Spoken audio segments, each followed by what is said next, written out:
Good morning. Thanks for joining us here on NASA TV. We're live in the International Space Station Flight Control Room, and it's my pleasure this morning to be joined by the new Space Station Program Manager, Kirk Shireman. Thanks so much. Great. It's nice to be here. I'm glad to be here and talk about the International Space Station.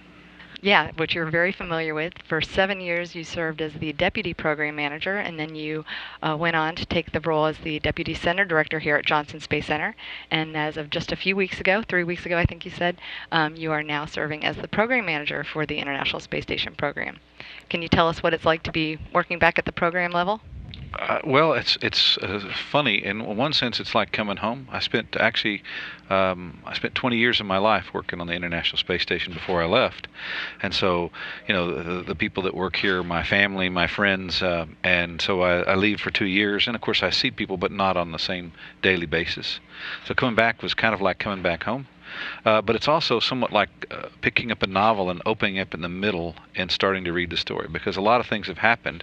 Everyone else knows what's happened but me, and so I have to go catch up with everyone else. But again, since I have a good relationship with all the people, and I know the big picture of the story, it hasn't been too terribly difficult so far. It has been a busy time. Just last week, we had 9 crew members on board the International Space Station. Can you talk about how you think the international cooperation aspect is going? I think the international cooperation is still going very well. So it was great to see people. We had a cosmonaut from Kazakhstan. We had a Danish astronaut, of course, Russian and American and Japanese all on board. So it was great to see all those countries represented.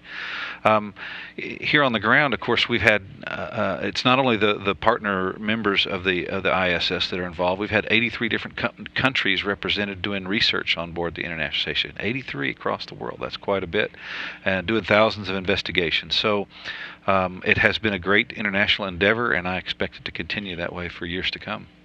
Absolutely. And speaking of the science, yesterday was a big milestone, the midway point for Scott Kelly and Mikhail Kornienko as they're making their way through this year-long mission. Can you talk us a little bit about how you think it's gone the last 6 months and what we can look forward to for the next 6? Well, for me, the first 6 months have blazed by. I wonder how it is with Scott and Mikhail, but they seem to be doing exceptionally well. They're very, very productive on orbit, seem to be very happy. And the work they're doing really is very important, right? The things that they're doing, we've had crew members who stayed about 200 days. Is about the longest we've ever had. So here, very, very shortly, they'll be the longest staying crew members ever on ISS. And the amount of data and the quality of the data that we're collecting will be groundbreaking. So it'll be really great to see what happens to the human body during that long period of time. We have a number of experiments. Earlier, you were talking about fluid shifts. I know they just participated in it this week, looking at what happens as fluid shifts in the body when you go up in microgravity environment. There's also a twin study looking at what happens with Scott's twin brother here on the Earth, and seeing what the difference is between a human body on the ground versus out in space. So all those things are really important, because we ultimately want to send humans off the planet for long durations, and to get to the next planet is going to be years. So learning what we can on ISS is a great pathfinder for putting humans on Mars. Absolutely. The research, of course, is a major aspect of all of this. Another thing that's really developing, though, is the commercial aspects, and Space Station has really been a platform to help enable some of the commercialization. Can you talk a little bit about some of the things that you see coming up in that area as well? Sure. Well, ISS, of course, has many dimensions working in the commercialization of space. One of the big ones is the commercial resupply of cargo. So we signed a contract years ago with SpaceX and Orbital, now Orbital ATK, to fly cargo to the International Space Station. So both of those companies have been successful in doing that. They also had some difficulties too, but that's part of the difficulty of our business.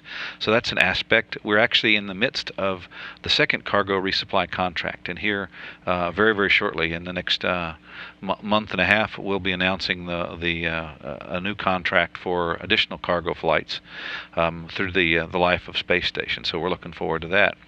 As you know, also we have commercial crew. We have a contract with Boeing and with SpaceX to fly crews up to the International Space Station, starting in their first flights are scheduled in 2017, and the first rotation flights in 2018. So all those are really important, not only for the International Space Station, but really to foster this commercial industry out there for low Earth orbit.